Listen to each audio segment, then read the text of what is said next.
So He just I'm the just guest on the saying show. I'm just saying we looking like that store that's only open on Tuesdays and Thursdays. Oh, nice. Nice, funny. Oh. Hee ha ha. You know, one of them stores that ain't got no phone number. Oh, Wait. there you go. What store is that? You know what I'm talking about. Oh my God. You see them on the website. They look like Good they dope. evening, everyone. I am Dr. Stephanie. I am a creative chiropractor, a health and wellness coach. I am a master educator. I am all things wellness. And tonight, this is our third live group chat. And so tonight we have a special guest. We have Brother Kenny Jackson, a famous comedian from Columbus, Ohio, here with us tonight.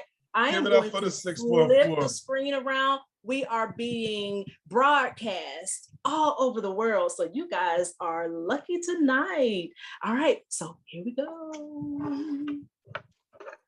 Give it up for the 614, Dr. Stephanie Jackson. I'd like to thank you, first of all, for having me. This is my first time being involved in something like this. No, it's not. No, it's not. Okay, I can see this. They're gonna be back and forth. One of them kind of. Yeah, it's gonna be one of those nights. Can you prescribe stuff? Wait a minute. Because he need, huh? No, I can't. I'm a chiropractor. We don't prescribe medication. Okay, he needs something because that's like Tourette's is what he got right now. Just start blurting out as soon as somebody start talking. That's got to be something wrong with it. I really kind of think he's jealous, to be honest with you. I mean, interesting. Sounds like the same old tune. Yep. So tonight we're going to be talking about how important laughter is to our soul. Laughter is medicine. There is a Bible scripture that says, Brother Kenny, come on and give us the Bible scripture. Come on now, come on. Give us this Bible scripture. It says, a joyful heart is good medicine, but a crushed spirit dries up bones. That's Proverbs 17:22. And I'm just gonna interpret that for word. A joyful heart is good medicine, but a crushed spirit dries up bones. All I know is in my life, laughter has gotten me through. There were times where I was on the verge of insanity, and laughter is the only thing that brought me back. There were times where I thought it could get no worse, and laughter carried me through.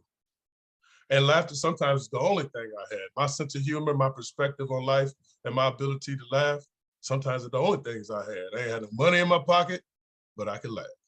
Amen, brother, amen. I can testify. So once I realized my gift, and I realized the importance of my gift and my ability to make others laugh, I realized that it was important to see it from a holistic perspective. Right. Like, you know, it's one thing for you to be able to make somebody laugh, but I'll give you an example, okay? I gave a show at a repast, okay? Now, people say, well, that's got to be a tough crowd right there. A repast? They just put somebody in the ground, for goodness sake. Right? However, I took it as a challenge because I always got this attitude, never pass up an opportunity to increase your legend. And so I took it as a challenge, and I'm like, if I can pull this off, they'll be talking about me forever.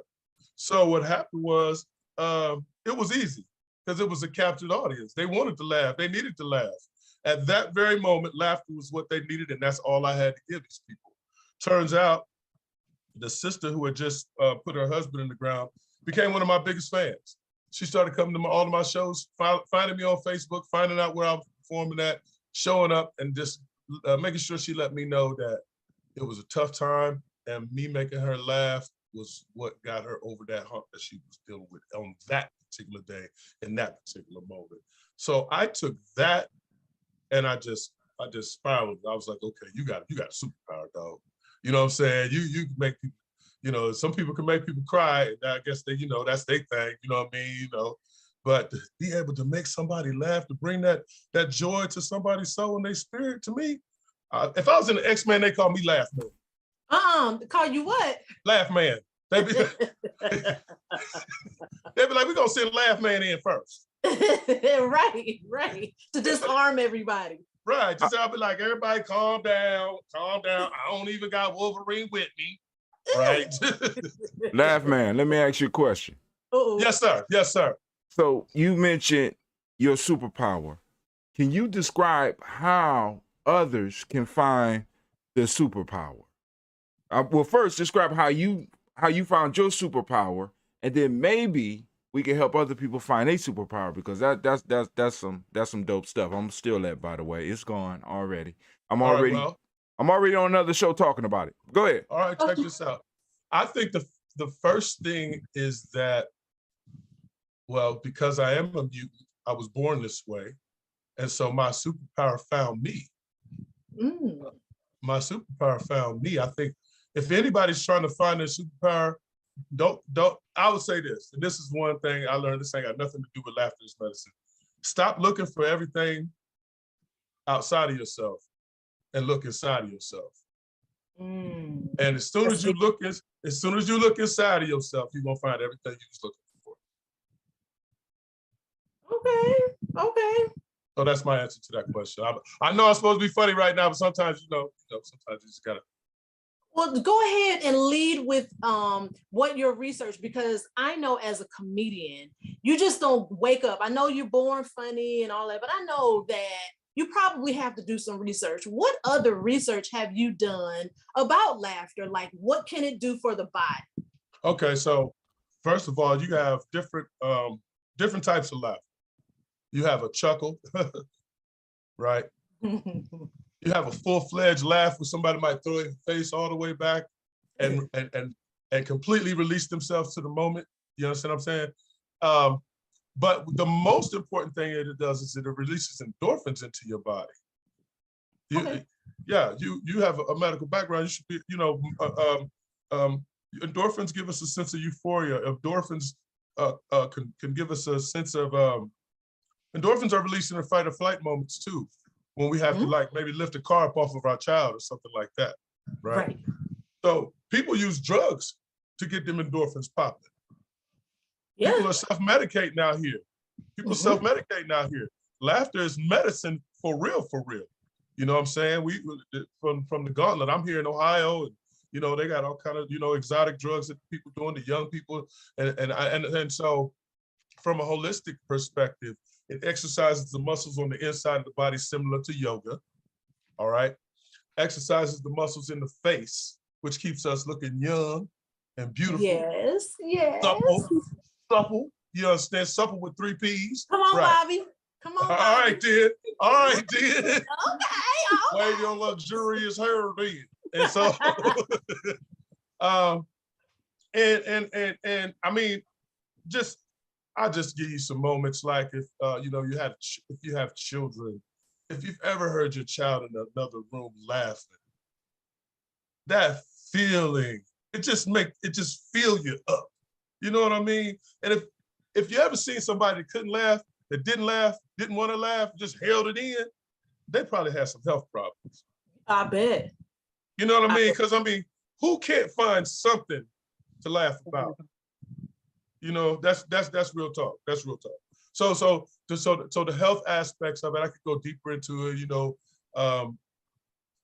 but like I said, the spiritual aspect of it, I researched and I found out that the laughter was only mentioned 42 times in the Bible. And people say that's a lot of times. So no, it's not really, because the Bible's a big book. And so from a Christian perspective, I'm coming from different perspectives, because even the Muslims, the sound that comes from a man's mouth is a melodic sound. I mean, a majestic sound.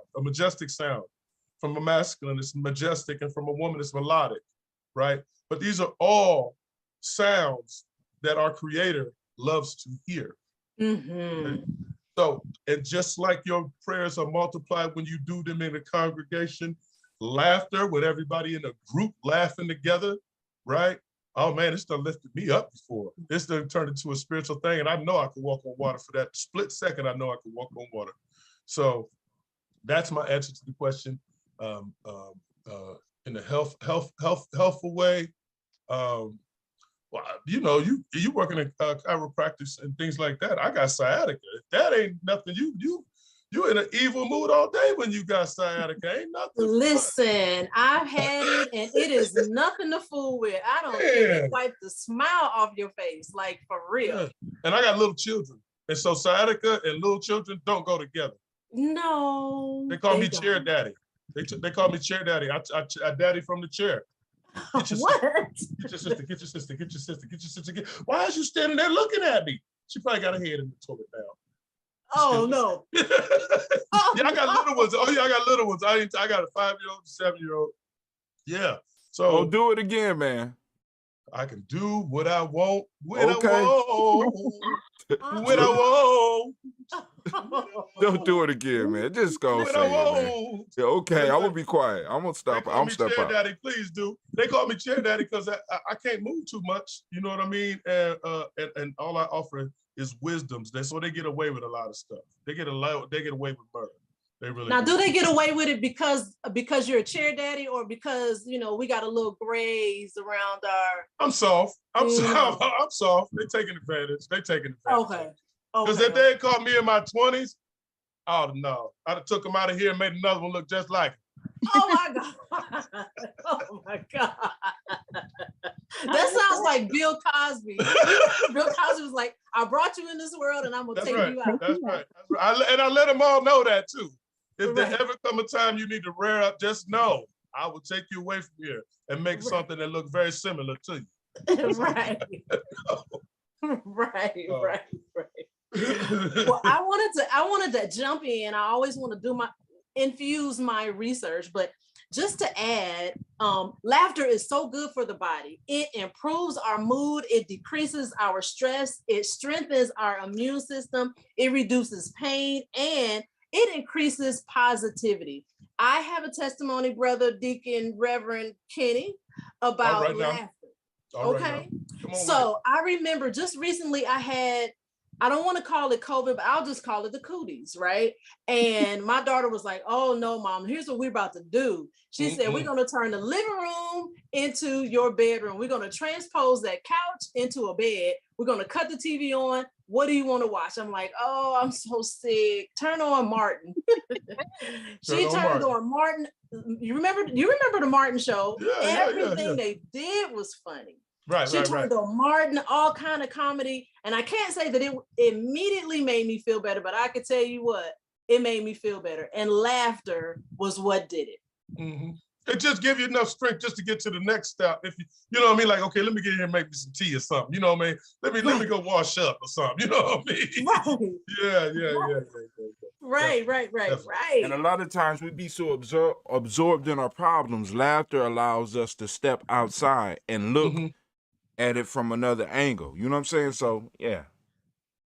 Definitely. I told you that's times where I thought it was all bad. You know what I mean? Oh man, it can't get no worse than this.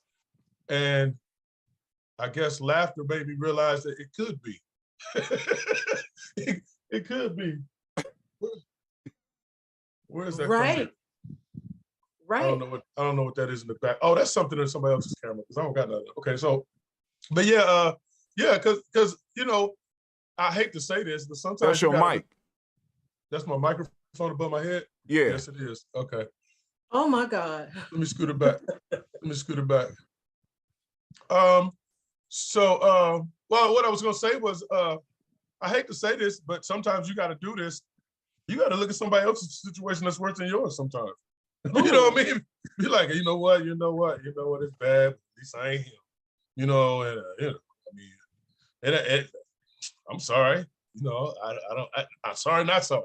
I'm really not sorry. I'm really not. Because we all are where we're supposed to be until we get to where we are. If that makes sense. We all are where we're supposed to be until we get to where we are. Because I know in my life, I took the long road to the shortcut many a times. No, what? I'm gonna have to use that one. Oh yeah. It was bird's nest on the ground, but I decided that was too easy, and I wanted the hard road, and I done took the long road to the shortcut many a time. So now that I'm, we, like you said, we got these grays, right? We can't afford to be taking the long road too much more. Yeah. So, Not just that, but we also got to show people the shortcut. See what I mean? You got to let some people take the long road, but we got to show our people the shortcuts, because we know that the journey was the most important part. Because if I hadn't took the journey, I wouldn't have nothing to talk about. Right. Yeah. So Right. I bring my comedy from that perspective. I talk about real life stuff. I remember going when I first got to high school. I had just become sexually active, and I seen them cheerleaders, and I was like, "Ooh, I gotta have me one of them." And so I'm watching, I'm observing. I'm trying to figure out how to get me a cheerleader. I need me one of them. And so I was like, oh, I know what I'm gonna do. Them boys that get to throw them up in the air and catch them and stuff, what are they called? There's like, those are called cheerleaders too. So I would enjoy the cheerleading team. So my dad ain't know though. So this is in the 70s, hypermasculinity, black father, you know what I'm saying? I'm in there getting my rehearsal on. Ready? Okay. You know what I'm saying? He gonna bust in the room, talk about what in the hell? I said, what you mean? I'm on the cheerleading team. Oh my God. Yeah. Yeah, so, how did that go though? Like, well, I was so proud. I had the polyester pants, I had the sweater. I was trying to get me a letter on it, right? Oh my God. Yeah, and they was all pumping me up, talking about, you got good upper body strength, you'll be good for our pyramids, you know what I'm saying, and all this, right? So I'm not looking at it I'm not looking at it from the perspective that my parents is looking at it from, like, that's not a good look. I'm like, other little boys is doing it, right? Right. Besides that, but when that bell go off at 3 o'clock, I know by 3:15, I'm gonna have cheerleader cheeks in my hand, lifting them up above my, okay, I'm sorry. I went too far. Oh no. I mean, you're just keeping it real. You're just telling us your truth, right? Cheerleader cheeks. Cheerleader cheeks. Above my head. You know, this is a family program right here. Okay, so what happened? We're gonna move to I had thought from the intro with all the cursing stuff, Brother Hatim, that we was I'm sorry. Yeah, Brother Hatim does have a vernacular. He does have a way with words. Ooh, yes, he does. We call it that. Yes, yes. We're gonna call it that. Yeah, lexicon. We're gonna call it that. Right. Can you tell me, is this the career that you've always wanted? Now, you said that, you know, comedy found you. Is this the career that you've always wanted? Is there anything else in the world that you would like to be other than Laugh Man? That's an interesting question. And I was about to answer this career found me. If anything, I would, with the way my career is transforming right now, it's more on a, I'm going to go into the archives and mention somebody who recently passed. Rest in peace, Brother Dick Gregory. I'm gonna ask that brothers and sisters, they know about the Bill Cosby's, they know about the Richard Pryors, they know about the Robert Harris's, but very few people know about Dick Gregory. And he's important for the simple fact that he started off as a comedian, but he evolved into an activist. He evolved into a health conscious person who was projecting a healthy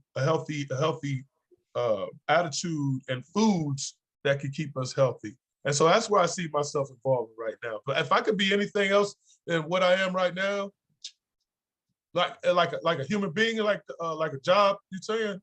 Not like, okay. You know, that's a very good question. I probably would be like a lawyer. A lawyer? A lawyer? Yeah, a lawyer. Because I like paying attention to details and catching people in lies. And,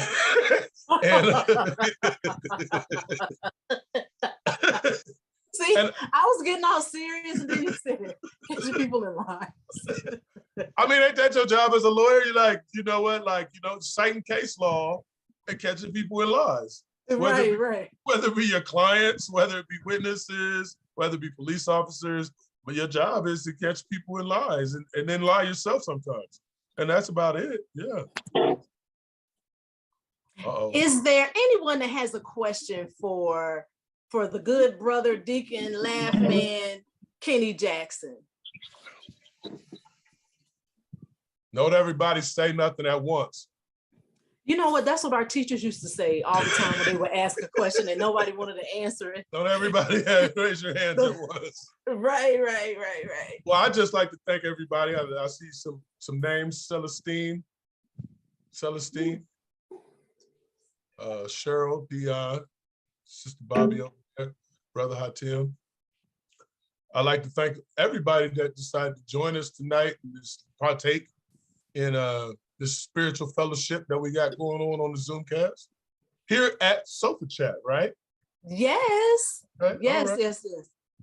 And let me tell you, I have known you just as long as I've known Brother Hatim. You are the absolute funniest. And I've seen you now. I haven't actually seen you in the last, maybe, I think we talked earlier, maybe like 20 years, but back in the 90s, Right. man, y'all, he is right. hilarious. I can't tell you one thing I did to make you laugh, but I appreciate that. Just you being you is funny. Thank you. I appreciate that so much. I'm humbled. I really am. Especially when you ain't seen somebody in 20 years and they say they greet you with a smile. That's the thing that gets me and that keeps me going. Because a lot of times, this is the thing people don't understand too. When you have to make people laugh for a living, they don't understand that sometimes everything ain't funny to you. Like in your own personal life. Most comedians are people who live in a dark place, and we climb out with laughter, and then we share that climb with you. Do you get what I'm saying? Right. The honest ones. Right. Yeah. Right. Now, I'm gonna be honest with you. If I was not doing all the stuff I am doing, I would love to be 35. Hello, we hear somebody. Hey, Dion, you gonna have to silence your mic, my man. Oops. Let's see. Is that Dion? Nah, not who you thinking. Oh, okay. Oh, but before I was interrupted. So rudely interrupted. Well, I ain't gonna say rudely, because a lot of us don't know technology, and I am right. So I'm not gonna say rudely interrupted. I'm gonna say that I wanted to be a comedian, and I think one day, Wow. I did. I'm not very funny. I probably would be on the dry bar, but I think I'm funny, like for real. Like, y'all, if you could just give me a chance, man, I would. Okay, so what part of it makes you feel like? Because I'm gonna tell you something. Don't you got to be funny to be a comedian, though? No, that's not a requirement. Thank you. People can write for you, so you don't have to be funny. You just have to be like. I mean, here's what I was gonna say. Okay, when you up there in that microphone and they introducing you, and then people are like, "Hey, coming to the stage is a comedian who just started out. Let's give her a round of applause, Miss Stephanie Jackson." Right? Let me tell you, that moment in between when he says your name and then people don't do nothing. It's the longest pause. Oh my gosh. And your job is to fill that pause up with laughter, with words, with stories, with that's where you become that's when the superpower comes, in that pause, right? Because they have no idea who you are. Everybody else got something to do, some musical accompaniment. So they know who you are already. You know what I'm saying? Nothing. It's coming to the stage. It might say your name wrong. I've been Kevin Johnson. Really? Kevin Johnson. Yeah. That ain't even Kenny, like for real. Two ends running together. How could you turn that into a V, for goodness sakes? Right. Yeah. How do you get past stage fright though? Like I probably, I want to be a comedian, like a little bit maybe, but I'm scared. Have you ever sung in church before? I have. Have you ever had a solo? You know, they was jealous of me, to be honest with you. And I'm glad you asked that question because they didn't really want me to do what I could do. I get it now. You're not the solo type. Okay. So I did put a solo in you. He didn't.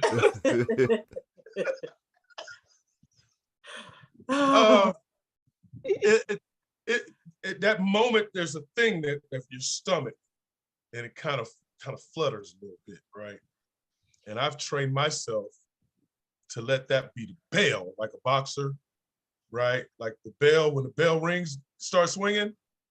I've let that little flutter in my stomach. That means you're scared, dog. Go, bite, attack. You know what I mean? And it usually works out. Like fight or flight. Right. Yes. Okay. Exactly. That kind of explains why everything wasn't ready when you first came in.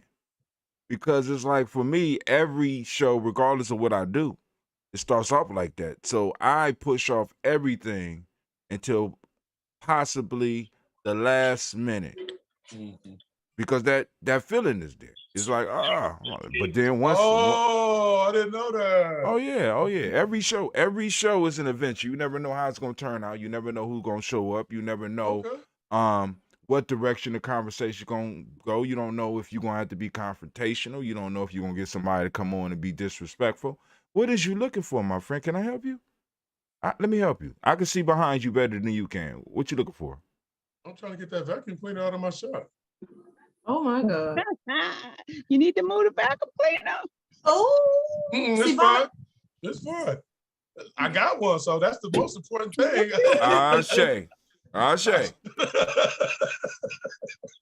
So I wanted to say something. I know you mentioned about like when you come out and people introduce you and you say nothing. I go to not a lot, but I go to a significant amount of comedy shows, and some of the guys, especially the frontliners or even the people that are the headliners, they come out and they say, okay, Kenneth Jackson. People start clapping. And then if Dion could mute his mic. Anyway. Thank you. I got it. It's over, Tim. It's been done. Let's move on. Sister, go ahead. Okay, and so when they come out and then they say, okay, let's give a round of applause for Kenneth Jackson. Everybody be like, and then they get to the mic and they say, oh, hell no, wait a minute, bring it up. No, forget this. And they go back out and say, wait a minute, let's do this again. And I think that's really a good icebreaker. He said, let me hear it. Let me hear you, happy to see me. Then he come back out and I'll be hollering and screaming. To me, that breaks the ice for the comedian and make him comfortable or her comfortable, and for the audience, because the audience kind of then gets engaged in the situation. So I think that's a good thing. I've seen comedians do that. What they teach you, or what I've learned, is you have to have a killer opener and a killer closer.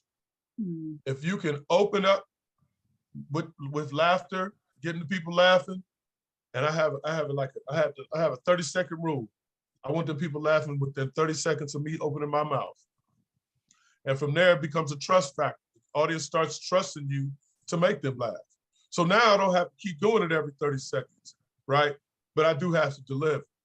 And so in putting together routines, you have, when I first started out, I was just trying to do 3 minutes.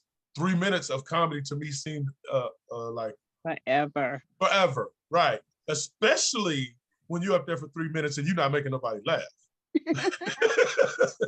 The 3 minutes is like lifetime. Put something in the microwave for 3 minutes. I bet you burn it. Right. So do you find that some material works better than others? Like, is it talking about family or talking about career, talking about sex? I found that being genuine works the best. In other words, being relatable. If you talk about children, then hey, where are my parents at? There's very few people out there ain't gonna raise their hand, right? Right. So now we on audience participation.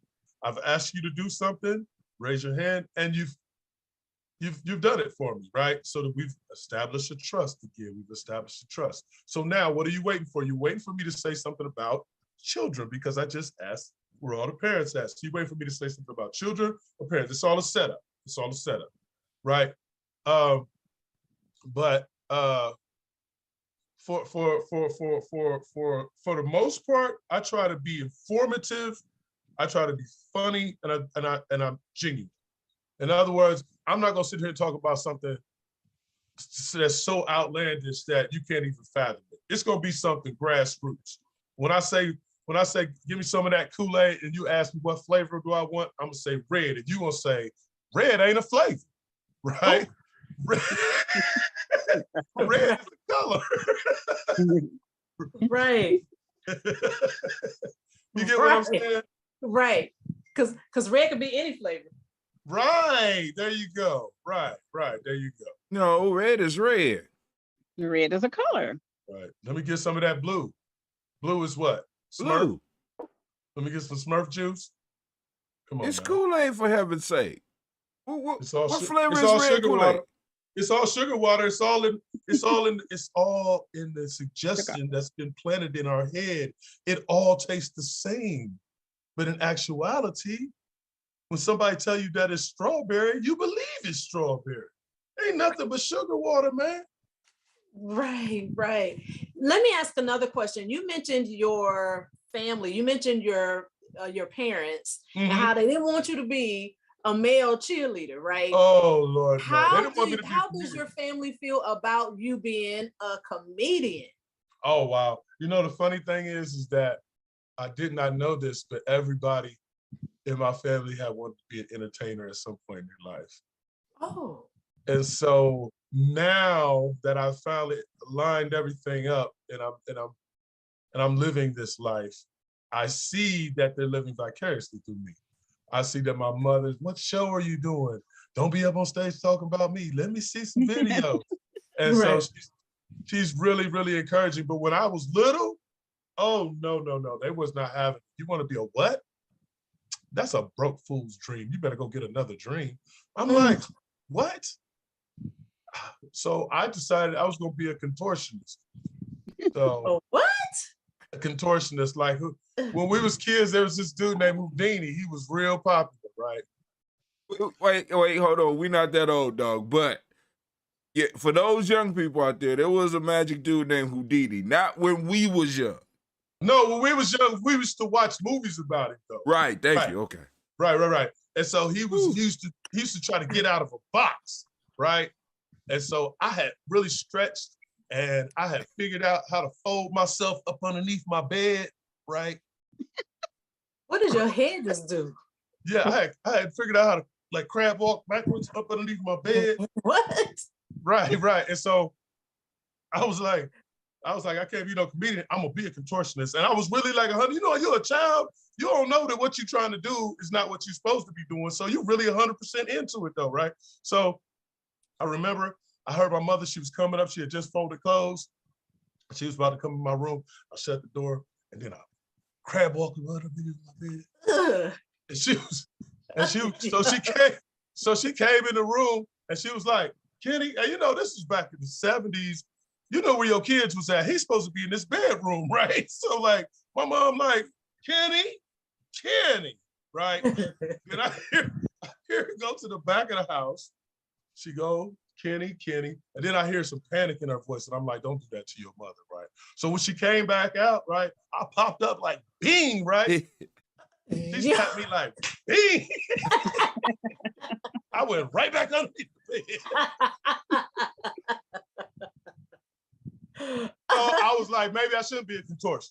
So yeah, I'm so glad, because if I saw you as one of my kids in a room twisting up like that, oh man, yeah, you would have got me. It take a lot of stretching. It take a lot of stretching to get up out of a kid's bed. You know that, right? Yeah, it does. You gotta lay your body flat, and then you gotta.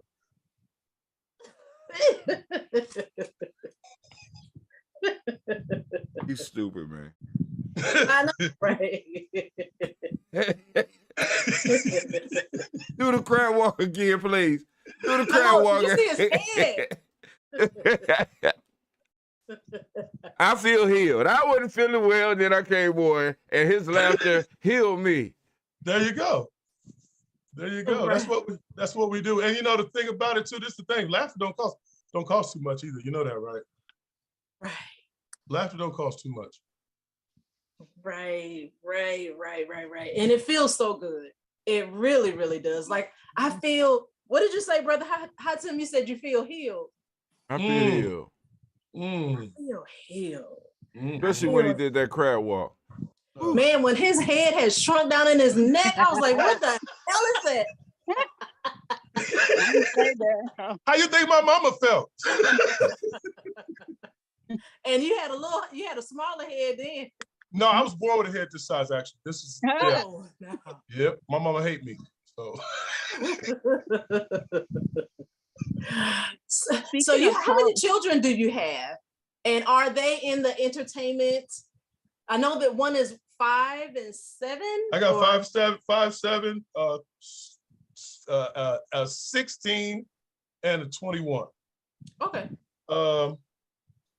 The one has followed me into my previous career choice, which is incarceration. But don't laugh at that. Don't y'all laugh at that. Are you Don't y'all laugh at that. serious? Because we don't know if that's a joke or Don't y'all laugh at that. No. This is one of those moments. All right, this is one of those moments. This is one of those moments where we laugh because Keep from crying. to keep from crying. Yeah. But no, none of my children are in the entertainment, but all of them are entertainers, nonetheless. Because they see me and I show them my videos and daddy's at you on stage, like, yeah. And so where it wasn't encouraged in me to be outgoing like that, I know what's in them and I encourage it in them. So, yeah. And that's what I like about parenting today. I know for me specifically, those things that I wasn't allowed to do or was forbidden to do, there was no real rational reason why other than do it because I said so is what my mom was. Oh my goodness. Or you're not allowed to do it because that's bad. Those things in my children, I encourage them to do. To be more involved, to sing, to be, just to live their lives. I encourage them. I don't try to stifle them. I think the worst thing that you could do is discourage a child's spirit. Yeah. I mean, there's other things that you can do, but that's one of those, like, I came through that. I had to overcome the idea that being a comedian was like a lazy man's job. That's what my dad had said. You just lazy boy, you don't want to work. Right. Well, that may be true, but nonetheless, you don't have to tell me that. Right, because my mama was the one who told me to be a comedian. Really? Yeah, she found out I was in LA, and she called out to my cousin's house, and she was like, "What you doing out there?" I was like, "I'm trying to be on TV. I'm trying to be Denzel somebody Washington." And she was like, "You so stupid." He said, "You so stupid. You ain't been down to the comedy clubs?" I said, "No, I ain't trying to be like that." I said, "That's that coon stuff. I'm trying to be serious, recognized as a thespian." You bet. Not a thespian. A thespian. And she said, "You stupid." She said, everybody at every event, no matter what we doing, Thanksgiving, Christmas time, they miss you. They miss how you make everybody laugh. If you don't go down to that crowd and make the people laugh, boy. And so when she told me that, right, I took off from there. How old was you when that happened? I was in my 20s. Good. I was in my 20s. So it released me. Right. And it released me. And you couldn't have been in your 20s. Yeah. I was. Tim, do you know some history or something? Why do you? Who is this dude? Who is this guy? I know, right? Like he's all in your Kool-Aid. I do research. I can't. I know where he was from 25 to 30. You can't lie to me. Not every So once again, I ask you again, sir, how old was you when this happened? I'm ageless, so therefore it was yesterday. Okay, that's a good answer. Yeah, I had to get permission to pursue my dream. I didn't get encouragement till after the fact. After they seen that I was serious, I guess, like, okay, well, once again, I'll tell you about the shortcut to the long road to the shortcut. Because even though I have friends and family who told me I was funny, that still doesn't translate to being a comedian. Word. And that's the part that I had to shrink. Now, when I say the long road to the shortcut, if I'd been doing it from say Dave Chappelle said his mom used to go to comedy clubs with him when he was 14 years old. If I'd been doing it from there, I wouldn't have had as long of a journey. But I had to translate, okay, so you're funny in personal conversation, you're funny in the workplace, you're funny at family events, but how do you translate that into being funny on a stage with a microphone? Mm-hmm. And that's where that's where the work came in. Well, I was gonna say a couple of weeks ago, we did a 30-day, no, I don't think it was 30, I think it was like 21 days of affirmations. And it sounds to me like you heard the affirmation from your mother, who, you know, in a sense, set you free. She spoke into you. She gave you those words of those words to set that fire. Like what did Rumi say? You want to have people, he didn't say this specifically, but you want to have people to fan your flames. And your mom fanned your flame with those words of affirmation, those words of affirmations. And, you know, once you heard that, it sounds to me like you took off, you soared, your flames were fanned. Well, and listen, when your mama tell you can do something, it's a wrap. It's a wrap. Listen, if she put a cape on you and tell you jump off the roof, you're gonna put a cape on and jump off the roof. And then she gonna ask you why you did that, and you say, because you told me to. You're not gonna question nothing. If she tell you could do something, you believe you could do that. Right. I thought I could before, but she affirmed it for me. You're right, it was an affirmation. Yes, you're absolutely right. Good. Now, I have consumed the conversation. Are there any questions that anyone would have? Anybody want to kind of jump in and speak to? I have a question. Yes. Oh, this is Mike Williams. Yeah, how you doing, Mike? Enjoying it very much. I'm doing fine. I'm enjoying it very much. The question I have is, comedy and comedians have been a foundation for building entertainment for not just our people, but everyone. Where do you see the industry growing, and how is it growing with the younger folks going forward? Well, to be honest with you, that's a good question. I see it. Okay, so I have to be honest now, because I'm a stand-up comedian, and I learned how to be a comedian by observing other stand-up comedians. But now we're living in a time where there are different mediums to get your comedy out. And so what I'm experiencing now, especially out on the road, is I'm experiencing what they call Instagram comedians, people who have never really gone on stages before, but they're making skits, they're making 60-second skits, and they've got millions of followers, and these people are getting booked.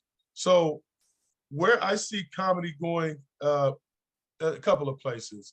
I see it going in the spirit of the storytellers, like the Bill Cosby's, I see Dave Chappelle carrying that torch. But I also see that the commercial, the 60-second skits are very, very popular right now. And they're also outlets for people to make money in different ways that maybe I can't make money, because they can sell products, they can sell T-shirts, you know, they can sell bumper stickers and things like that. But if you're talking about the outlets for comedy, those are the places. But as far as like the vein of it, I believe comedians are the last line of defense in what is called our First Amendment, freedom of speech. I think comedians are going to be the last people. Nobody else has to censor what they say. But in a sense of a narrative of what's going on in the world.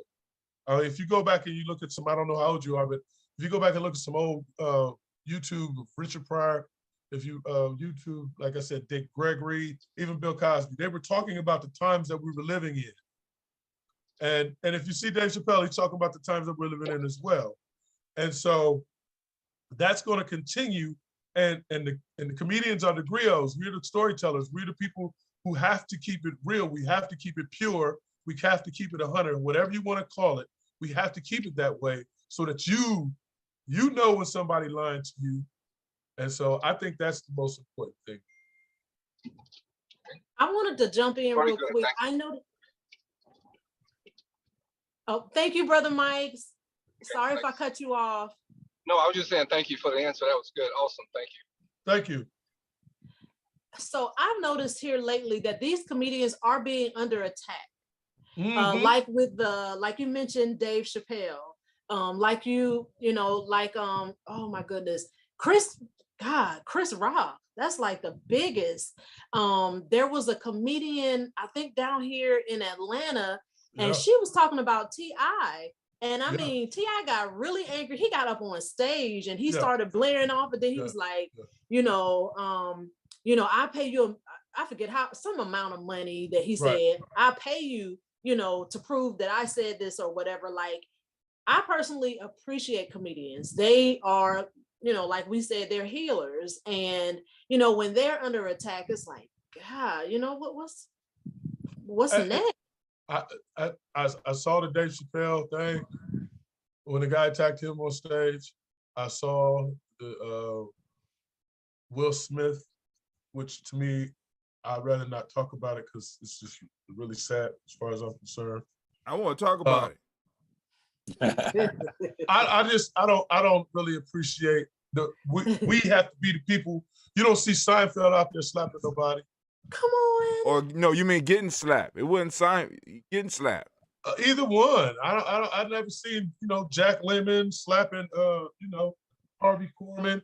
I never seen Lucille Ball get into it with Carol Burnett. Because Lucille would have lost because there was no competition. I'm saying that feeds into the stereotypes of hypermasculinity and too much testosterone as far as I'm concerned. And it was a bad look for my people. So I just refrain. I don't make jokes. There's certain things that I don't make jokes about. I never wrote a Donald Trump joke. We have to stop pushing that narrative that one Black person's actions reflect on a group. Okay. That's not, that narrative is pushed so much, and that's how we get boxed in. Okay. Him slapping him does not reflect on me. Okay. So that's like, we're in a world where... You've never been a Black man before, have you? Huh? You've never been a Black man before, have you? No, but You've I'm not gonna be... Well, then I am a Black woman, and what you said, it gives Black people a bad look. His actions don't reflect on me. That's one man's action. That is a world view that one Black person does something, all Black people are grouped in together. Well, whether we agree with that narrative or not, that's still going to be how it's perceived. But we don't need to be the ones to push that. That's why I said I would stayed out of it, because I didn't like how it looked. I didn't like how it was portrayed. I didn't like all the chatter that went on after it. But I will tell you this: I felt like it was a publicity stunt. And it did make me go watch King Richard, the movie that Will Smith had released at that particular time. So I think it served its purpose because the movie was excellent. but are you saying that Venus and Serena asked Will Smith to slap Chris in the face so that we can watch that movie? No, the people that was behind however them. You need to give views. That's right. I'm telling you it worked. Whenever something crazy happens, I always look for the hand that's controlling the puppet. Okay. Or the Right. one that we think is controlling it. All right. Right. So I'm like, what does somebody have to gain from this? So Mhm. as I looked around, oh, look, King Richard is being released on HBO Max. And it's not really being publicized too much. I think maybe Will Smith did that. Okay. What other reason would a millionaire, multi-millionaire, feel like that was the proper way to handle anything? What would make, we've never seen him act like that before. No, it was Never. totally out of character. He's not a gangster rapper. He never was. It He's never portrayed himself as any. That was so out of character for a person who I don't even know, but for who a person I've seen since he came on television. It was so out of character that it was disturbing. Like, is there somebody else controlling these people? But it goes to nobody knows anyone's triggers. But if you read his book, the main issue that he has in life that he had to deal with was his mother and father fighting, and him not feeling that he was able to protect his mother. That he says that has lived with him all his life. So that could be a trigger of him needing to protect his wife. Him not protecting his wife. But then he resorted to violence though. If his mom was being abused, you know what I'm saying? Like his mom was being abused. Yep. And then he resorted to violence. Like you should be smart enough to figure out a higher level thinking way in which to. But when you're triggered, when you are triggered, your response may not be what you think it's gonna be. Like his problem was the abuse his father put on his mother. I'm not going for that. Him not understanding that, he reacted just like his father. I'm not going for that. Hold on. Wait. That was premeditated. That was premeditated. Well, you can't now. That's an estimate too, but we do know that for Will Smith and in his life, and as long as he's been around, as long as he's been with Jada, in front of a national and an international audience, was it not the first time that he had to stand up and protect his wife's honor? Why that moment to get triggered like that? And I want to go back to. And why can't nobody take a joke no more? How about that? All of a sudden, when his whole career is based on being funny and being flyer than everybody else, his whole career is based on that, right? Okay, being quick with it. Let's go back, and then let's say this too. Was Chris Rock attacking Jada Pinkett? I don't think so. Was that an all-out? Was it humor? Was it distasteful? Was it out of line? Was it funny? Because there's been times where I've said things that maybe were not taken in context or taken out of context, but they were funny, right? And then upon reflection, I had to say to myself, you don't know how everybody perceived what you said. Right. Okay. So I have to be true to the art at the end of the day. And my job is to be funny. And my job is not to be worried about somebody's feelings. I'm sorry. Because I can't please everybody. Do you understand what I'm saying? So I think, Chris Rock to me is a funny comedian. And I've never seen him do anything distasteful before on stage. I'm sorry. I just say we as people have to we need to understand that nobody knows what somebody is going through and how whatever we can look at it like, oh, that's no problem. It was funny, this and that, but we don't know how the next person is going to look at something. We have to be mindful. People are like, I just look at it like this. People are like ticking time bombs. I don't know what is in the air, the world or whatever. But like you said, people are not I don't know, the world has gotten serious. People are, And- No, it That's why hasn't. we everybody need. is- That's The why world- we no, need. I beg, no, I beg to differ. The world has not gotten serious. The world got serious. They would start looking at some of the numbers for our people and start taking action. The world is not getting serious. Uh-oh. You know what I'm saying? I'm having a problem with this because now I have to be concerned with everybody's feelings. Mm-hmm. How is that possible? Especially in the field of comedy. When comedy is supposed to expose different things. We weren't talking about a Dr. Phil. We weren't talking about a goddamn Oprah. We talking about Chris Rock, who did a whole movie on black women and weaves. What the fuck? Well, when you This is it. PG. when you make PG. things not allowed to be talked about, then it goes across the board. When you're not allowed, Oh. when you make things not, that's off limits or whatever, that goes across the board. Okay, well, wait now. Now, wait a minute now. Who makes the list of what's across the board? I wanted to say,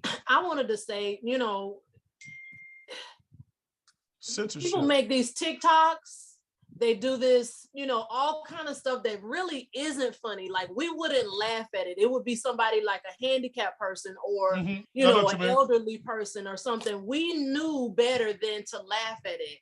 But Right. today, these people, and I'm not going to put an age on them, but I would say they're a lot younger than me. But younger people, they find funny in a whole bunch of stuff that I think is bananas, me personally. Right. And they get laughs, they get views, they get whatever. So, to Cheryl's point, people are more sensitive, but I think they pick and choose what it is that they want to be sensitive about. Exactly. That's where I agree with you. That's where I agree with. That's where I would cut it, because it's about if I feel like getting my feelings now, Yep. I'll get in my feelings now, and I can act out and be justified in that shit. And that's not okay. They've been teasing her about that August Alsina stuff for about 2-3 years now. And he ain't slapped nobody. And he ain't slapped nobody. And comedians been going back and forth on the stage talking about it's complicated. What was it? She called it entanglement. Entanglement. They had entanglement T-shirts. The R&B artist was making entanglement songs. It was funny. Okay, and I never seen Will Smith with no attitude then. Hello, I have a comment to make. I'm sorry, go ahead, brother. Oh, okay. I've been around for a long time. You asked me my age. I've been around for a long time. So okay. For what I grew up in, going to comedy clubs and entertainment, things like that, if you're very sensitive and if you didn't want to be picked on, you can't sit up front. That's right. That's right. And that was a golden rule. That's right. Not just if that. you sat up front, you were open for any comedian to pick on you, and you can't. Exactly. And I have another rule too. It's not no audience participation. I'm not going back and forth with nobody. If you're in the audience and you decided you want to say something to me up on this stage, it is my job to lacerate you and sit you down in your place so that everybody else can have a good time. Because we as a people have a tendency to want to go to comedy shows and help the comedian out. Oh, yeah. No, I was heckling you because I thought that's what you like. Take your anger out on me. I thought that's what you like. I thought you wanted me to heckle you. I was tossing you lobs. No. That's like me coming into school with some crayons and taking all the pencils from the kids and telling them, no, I got this new writing thing I want them to do, and y'all need to grade their papers because they're writing their crayons. No, you don't come up and rewrite what I'm doing. You don't come and rewrite. I don't need no assistance. I did not mean to do that at your comedy show. You ain't got to be trying to air out your stuff with me right here on this show, man. I wasn't talking about you. Oh, I'm sorry. I'm sorry. I thought it was me. I was taking a break. You're right. People is sensitive. You're People right. ultra sensitive, man. Is it what time of the month? Jesus Lord. Oh my goodness. Is that a Gye-Nyame dress? Yes, it what is. I have on here, let me just show you. This is a special piece This is Nice. a special piece from Mama Africa in Charleston, South Carolina. Very nice. And I am so in love with it. And did you see my necklace? Yes, I did. This is my whole Africa from Beauty Melanin. So Okay. I'm so proud. Yay! Yes, very much so. And you know, I gotta say this right here. We're supposed to be in the last couple of weeks, I have buried one of my close brothers, right? I have fellowship with people that I haven't seen in over 20 or 30 years. And at 53 years old, mortality is a part of our lives. When you're 18, you're 19, you can't see 53, right? And so I just want to say this, it's just so good to see all of y'all. It's so good to see you, Dr. Stephanie. It's so good to see you, Brother Hatim, and everybody else that's tuned in. It's so good to be here. It's so good to be alive, to be able to talk about the things that we're talking about and to help others with our platform. I just want to say that. Well, we appreciate it.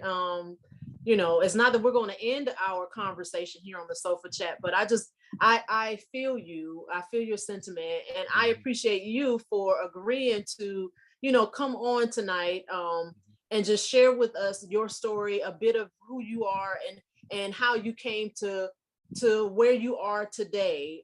And I appreciate it.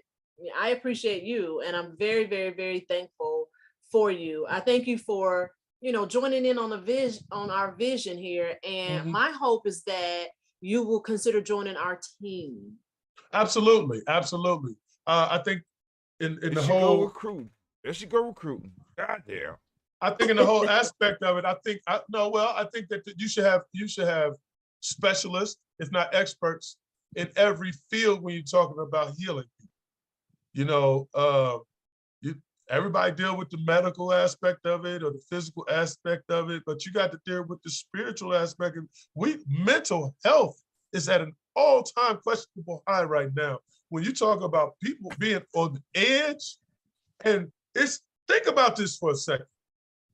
Mental health issues became prevalent after we had to stay in the house with people that we were supposed to love and care about. We've been saying that. Now think about that for a second. You got to know your kids for the first time. The teacher wasn't lying. Treviante is bad. Treviante is bad. Right. You know what? Listen, they ain't picking on your son. They ain't picking on your son. When they said bring a pet to school day, remember that? Yes. Bring a pet to school. Treviante gonna bring a roach.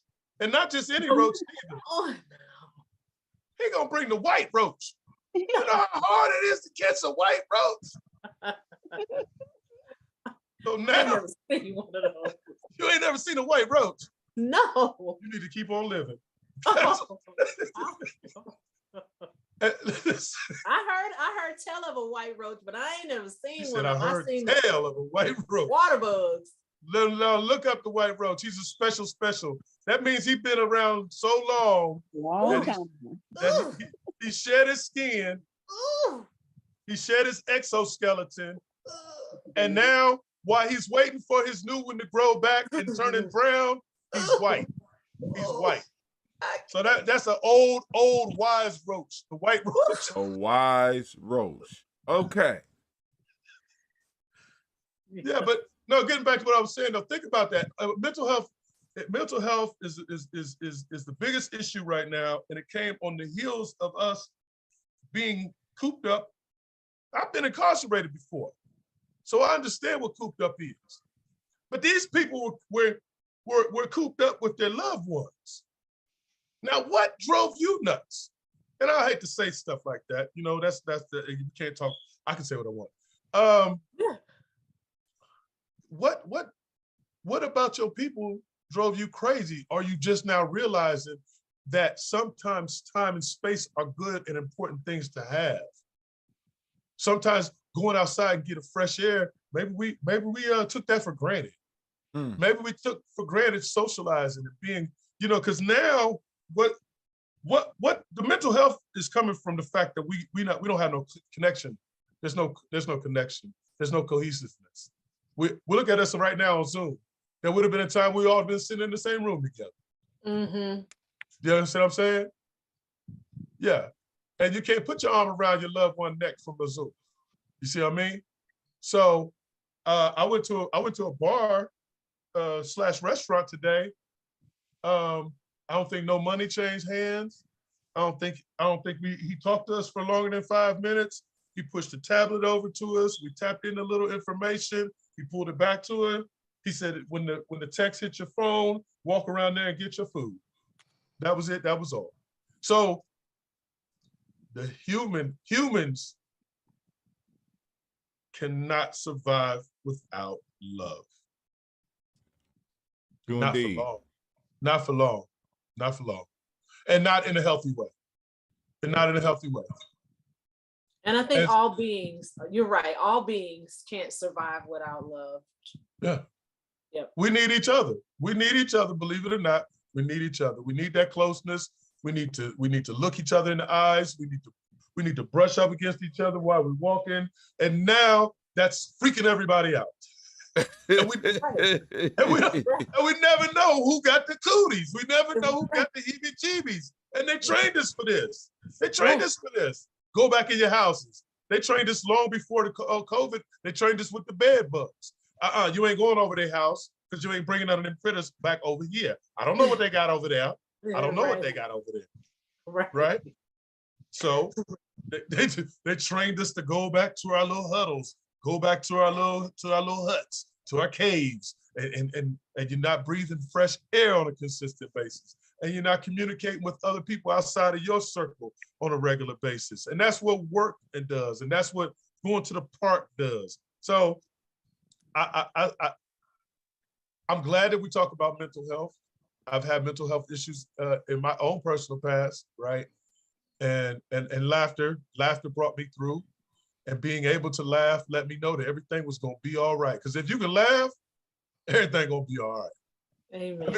That means you breathe.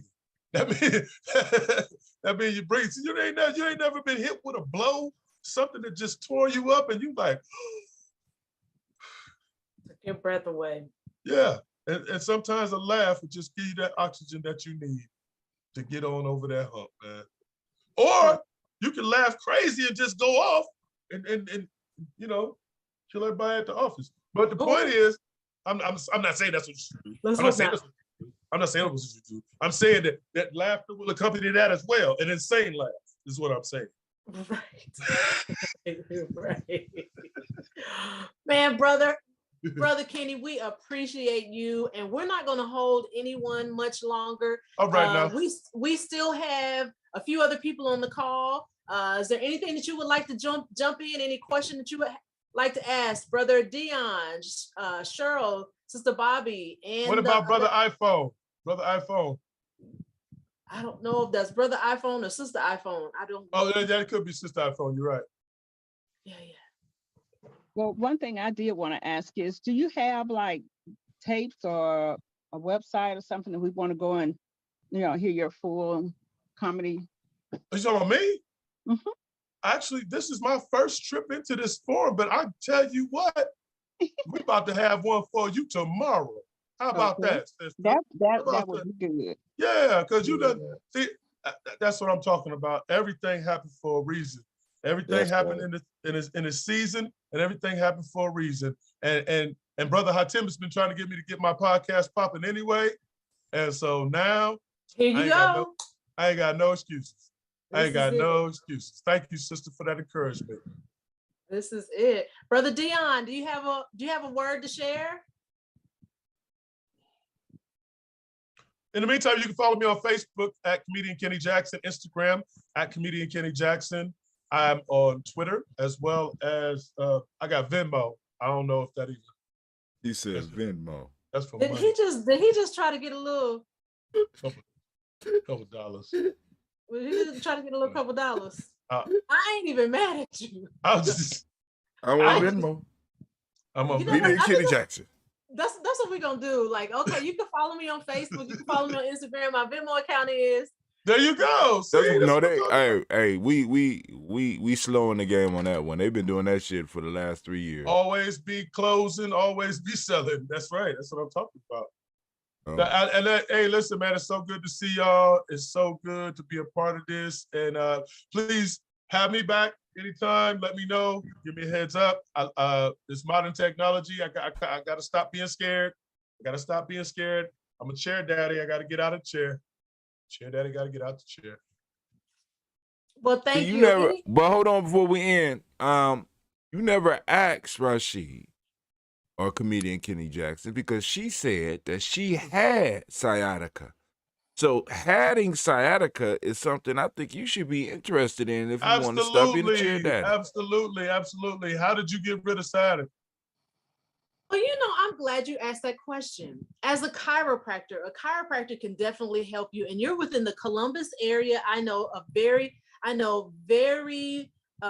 excellent chiropractors there in the area that can help you with your problem of sciatica and any other spinal concerns that you have. Okay, because I've tried acupuncture. I've tried water diet where you're not hydrating enough. I got stretches that I do that are yoga-based stretches. And it comes and goes. That's the thing about it. And it chooses where it want to go too. I don't just have it in one leg. It might go to this leg. It might go over this way. You know what I'm saying? I might be out here trying to kick a field goal for my team. And then, my leg give out on me. You know what I'm saying? So. Yeah, because the way you was moving your arms, I was thinking that you was about to say it go one way and then it go in my arm. Because then I was going to say that probably ain't sciatica. That's probably that contortionist. That nigga there. Stop. Lord have mercy. Scary. That's scary. I'm gone, man. All right. Okay, so before we leave, Dion or Cheryl or iPhone, do y'all have anything that you want to, anything that you want